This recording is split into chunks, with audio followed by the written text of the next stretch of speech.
All right, welcome to this explainer. Today, we're diving straight into the fascinating evolution of digital storytelling.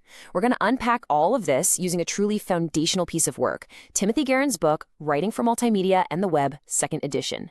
Now, this text is absolutely incredible. It doesn't just give you a step-by-step guide on creating content for interactive media, it actually captures a massive, pivotal transition in our digital history. It literally shows us exactly how we made the leap from flat, static pages to the dynamic, constantly moving digital world we live in right now. So, what exactly is multimedia? I mean, think about how we use that word today. If I say multimedia, you probably instantly think of that little supercomputer in your pocket, right? It's just a given. It's everywhere.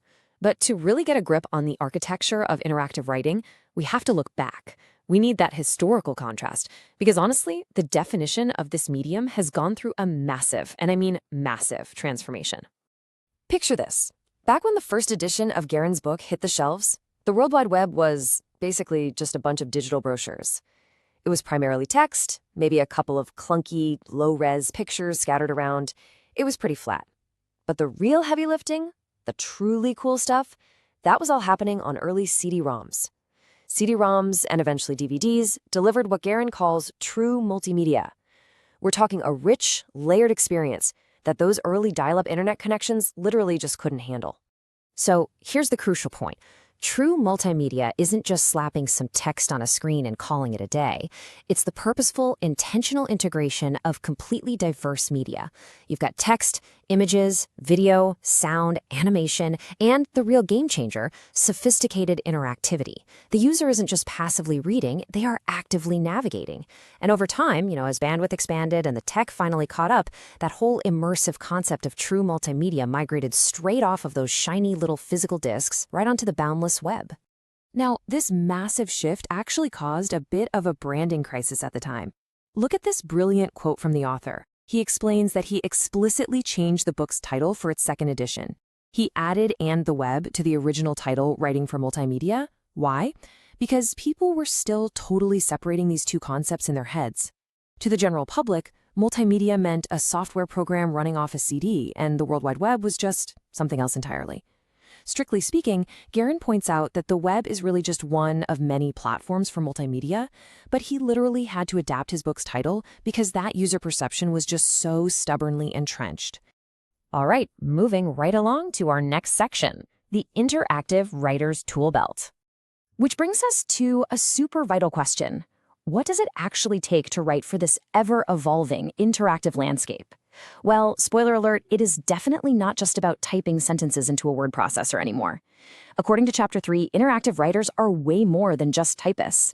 They actually wear some pretty surprising hats. First off, to be effective, you need high-level design skills. You aren't just drafting paragraphs, you're literally architecting how a user flows through the information. Then, you need serious management skills to collaborate with whole production teams. And absolutely crucial here, you need technical skills. You have to understand the constraints of the platform you're building on, like bandwidth limits or what HTML can and can't do. You are, in essence, a designer and a project manager who just happens to use words as their primary material. Now let's look at some real-world interactive case studies to see how this works. So, it's one thing to sit here and talk about high-level design theory, right? But what does this actually look like out in the wild? Well, the sheer scope of the job is just vast. One day, an interactive writer might be structuring a marketing site for Prudential Verani Realty, laser-focused on sales funnels and driving user conversion. The next day, they could be architecting a massive deep-dive research portal for Britannica.com all about the Harlem Renaissance. Suddenly, the goal totally shifts to educational depth, seamless exploration, and cross-referencing tons of historical data. They might even step away from the internet entirely. Take the Nautica Shipbuilding Company. Writers had to design the information flow for a physical museum kiosk. Think about that. You have to account for foot traffic, physical space, and way shorter attention spans. But the crazy thing is, those core structural skills remain exactly the same, even as the medium wildly changes. Next up, we have the future, narrative and careers. Okay, so grasping all that foundational architecture we just talked about, that is exactly what lets you do the really exciting stuff.